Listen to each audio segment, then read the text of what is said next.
Hi, it's John, and welcome to the channel. Saturday, June the 14th. Hope you're having a great start to your day. I will tell you, I am recording this on the afternoon of Friday the 13th because I have a guest today, and I'm excited about our guest. I do have my big blue mug of coffee, as usual. And if you're a subscriber here, thanks so much for doing that. If you're not a subscriber, be sure to click on subscribe and join the 32,000 plus people who are subscribers on my channel. Now, as you know, I am an independent Albertan. I've been kind of steering clear of the topic as of late. I thought I was going to it a little bit too much. But today I do have a guest. I want to find out where we stand right now when it comes to finally getting a referendum in Alberta and to gain Alberta's independence. Back on May 23rd, my guest today, he filed for the independence referendum. And I'm excited about having Mitch Sylvestre, the CEO of the Alberta Prosperity Project, here on the channel today. Mitch, thank you so much for being here and being my guest. Okay, John, it's great to be here. Well, Mitch, thanks very much. I appreciate it. It's amazing how you can be in your car. It's obviously raining where you are. We've got lovely weather here in Calgary right now. I appreciate it so much for you being on here. You know, I showed a picture right off the top of this interview of you filing for the independence referendum petition back on May 23rd. Jeffrey Rath had tweeted a picture of you. Can you tell me where are we right now when it comes to that, and what's the process from here on in to find out when we can start signing a petition and then eventually get to the referendum? So where we're at as a group is we have 270,000 pledges or addresses for people that we'll be able to go collect signatures from.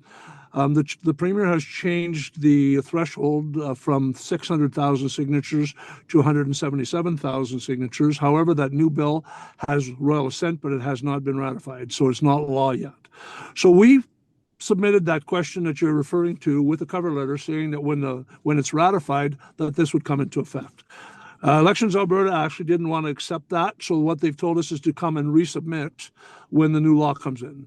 So the current questions that are in there are at the 600,000 threshold, where they have to collect those signatures in 3 months, and ours is going to be in the threshold of 177,000, and we'll have 4 months to collect those. So that's a number that we know we can work with, and if that's the actual number, which it is, then there will be a referendum for independence in Alberta. Is there any way it can be denied? You're putting in sort of a request for this. Can they deny the petition? You know what? This is a brand new thing. We've asked multiple questions, and we need to have them replied to us in writing by Elections Alberta based on the rules around this, because they're very unclear, as a lot of government policy is. Actually, very unclear in this particular case. So we're just waiting for a response from them. Understanding that the Premier, and we're hoping the UCP government put that in good faith to allow us to actually do this kind of thing, just based on this particular question and on any other question, actually, I think was part of the whole reason that they did this, because if they wanted other things dealt with, like Alberta policing, Alberta pension plan, or any of the other stuff, that this is the path where we can bring this to a referendum and get the people to vote.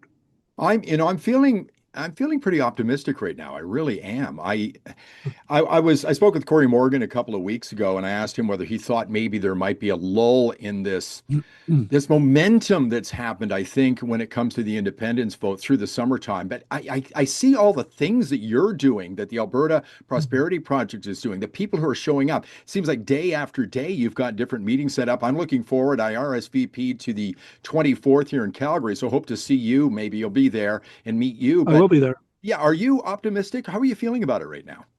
Well, I am very optimistic, actually. I'm surprised by the continuing response we're getting. And the other thing that I'm very surprised about, that makes me feel optimism as well, is that the fact that 50 to 60% of the people in the room have never been to a political meeting before.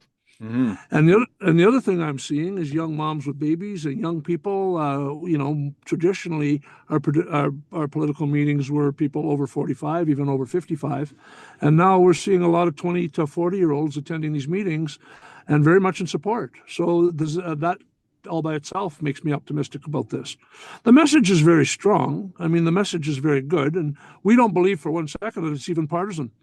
We think that once people understand the numbers, that both sides of the aisle are going to be very happy with the results of a yes vote on an Alberta referendum for independence. You know, I've watched a few videos of you. You describe Alberta as the richest real estate in the world. Financially, what would independence mean to a typical Albertan, an average Albertan out there? Well, it's funny that you should mention that. We're just publishing our business plan, and we're going to probably have a press conference next week about it. And it's very clear. What does it mean to the average Albertan? Will probably be, I would suggest that the average Albertan can look for an immediate 20 to 25% increase in pay based on not having to pay federal tax.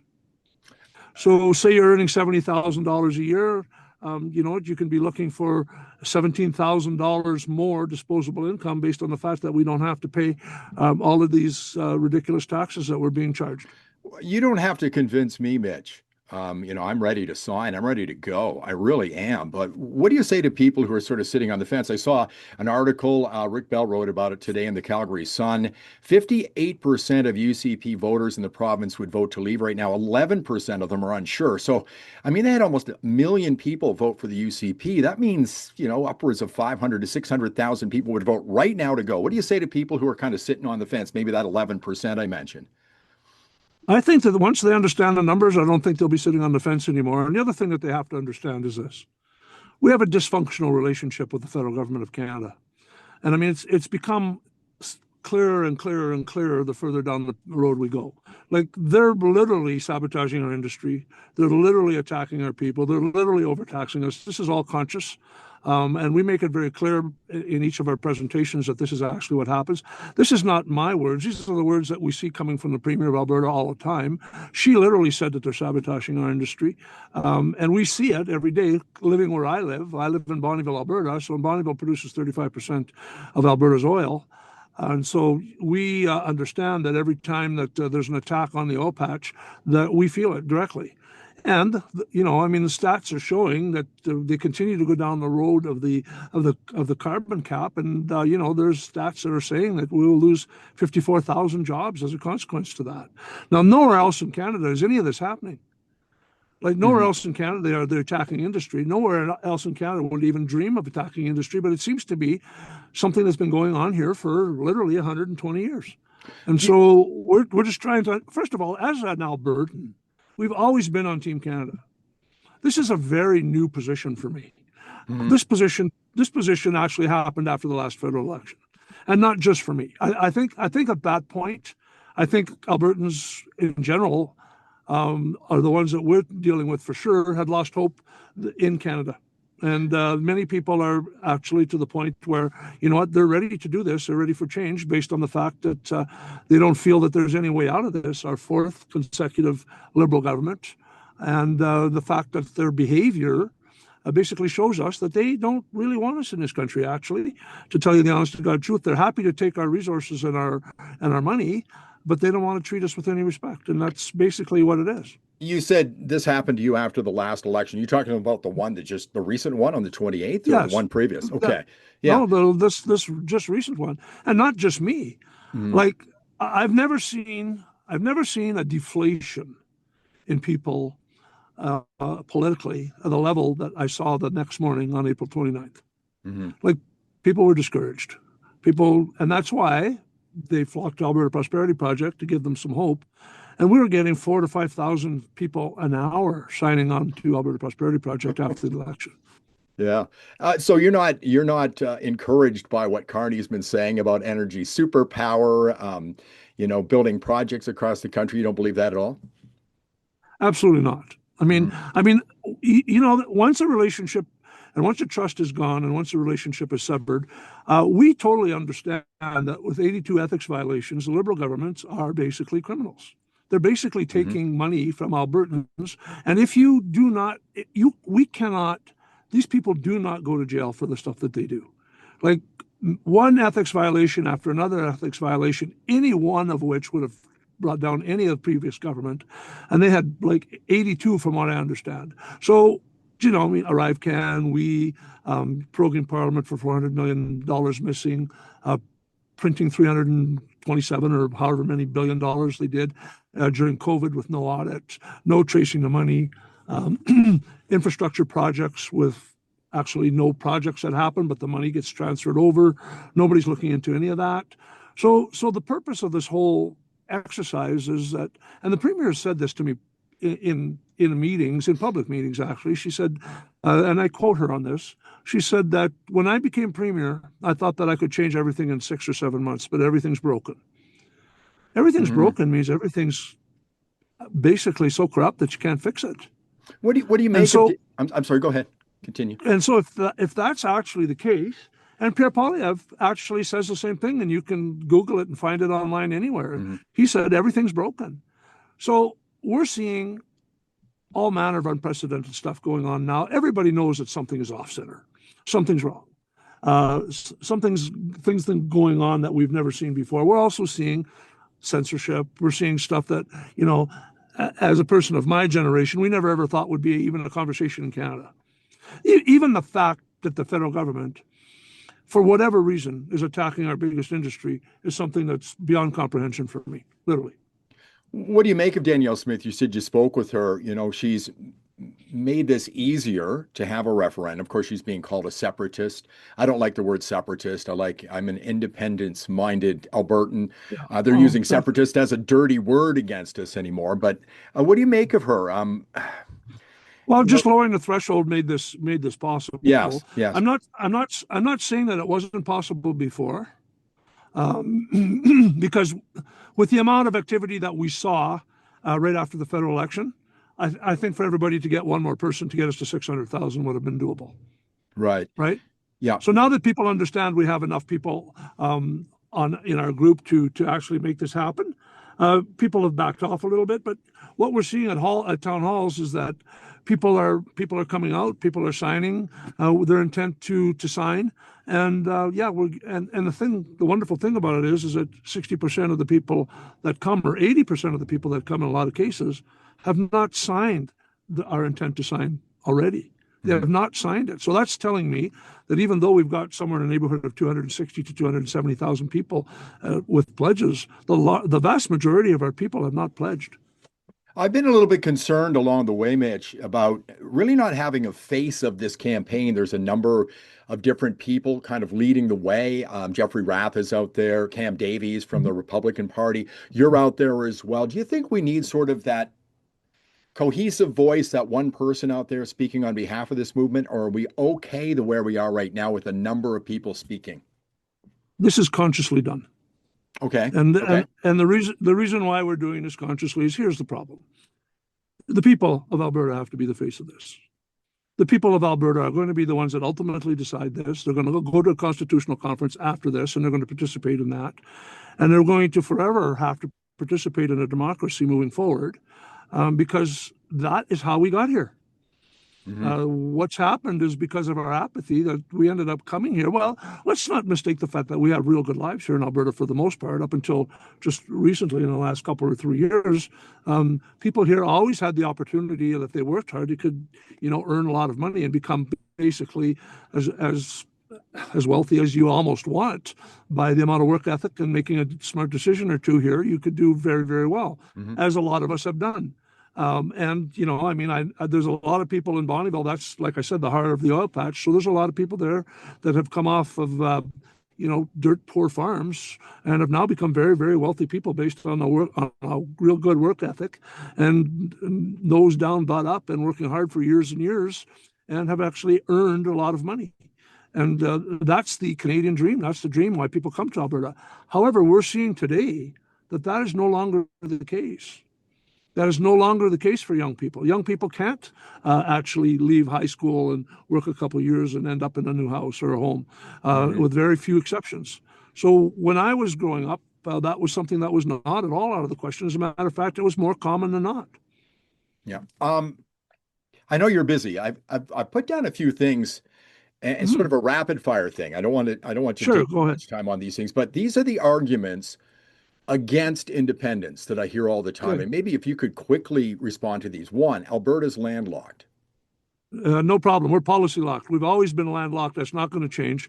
We're policy locked. If we can get rid of government policies that are landlocked, that are actually locking us, we will have no problem. We don't forget, 90% of our oil export goes south. They may be amenable to another south pipeline that we could put to the west coast. We could also go north.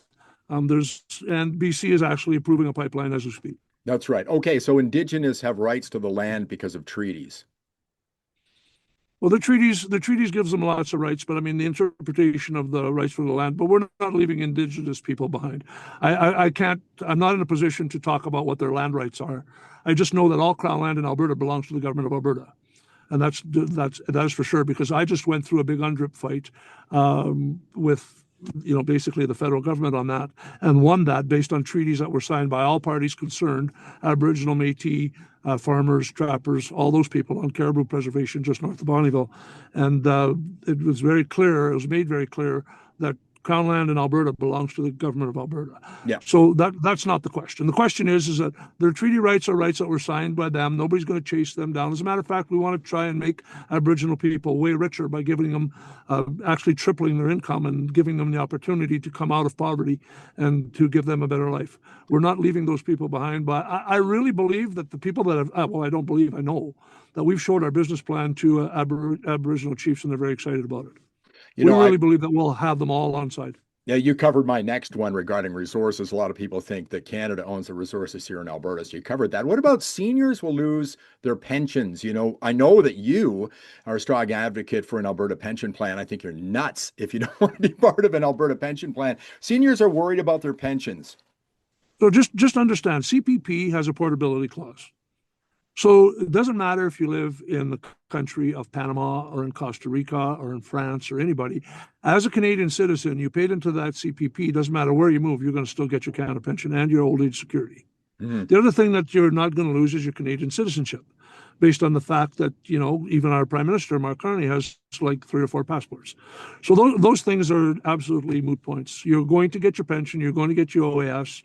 And in reality, Albertans work harder than anybody in Canada. We actually give Canada Pension $3 billion a year more than our seniors collect. So even if they even pulled pension away from our seniors, just what we pay in Canada Pension premiums would allow us to give them a 40% raise right off the bat and not change anything. Alberta Independence talk is driving away investment, and it will drive away investment, Mitch. That's what I'm hearing. Well, I'm going to share something with you as a 47-year-old business. I've been in business for 47 years. Mm-hmm. Lower tax rates and more disposable income in our region of Alberta based on a lower tax rate and based on that formula I told you Albertans will have between 25 and 45% more disposable income creates just the exact opposite environment. If we have lower tax rates and, it's possible based on our business plan that in 10 years, Albertans won't have to pay income tax in any way, shape, or form.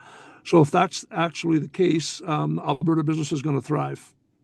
I won't keep you much longer. I do have one final question. What do you think the chance is that this will go across the line and there'll be independence? And when do you think there might be a vote on this? Well, the Premier said spring of 2026. And generally, my experience with her is she's thought it through, and that's what the goal seems to be. So if she said spring of 2026, I would have to mirror that. Okay. And you think we're going to win it? You know what I think? I honestly think that we have a very good chance to win this. And I actually think that it's going to be our job to get it in front of enough people so that they really understand what's going on and really understand the numbers. And once they understand it, it is going to be people will be very much in favor of an independent Alberta.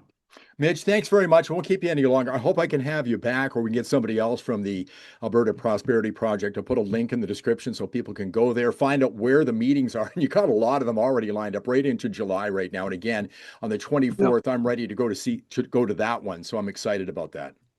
Yeah, we're booking into August. We're probably going to be doing 5 to 7 meetings a week until this is done. Yeah. Well, thank you very much, Mitch Sylvestre, CEO of the Alberta Prosperity Project. Good luck to you. Thanks for your hard work. Maybe if I can throw one more thing, what can the average person do to help out here?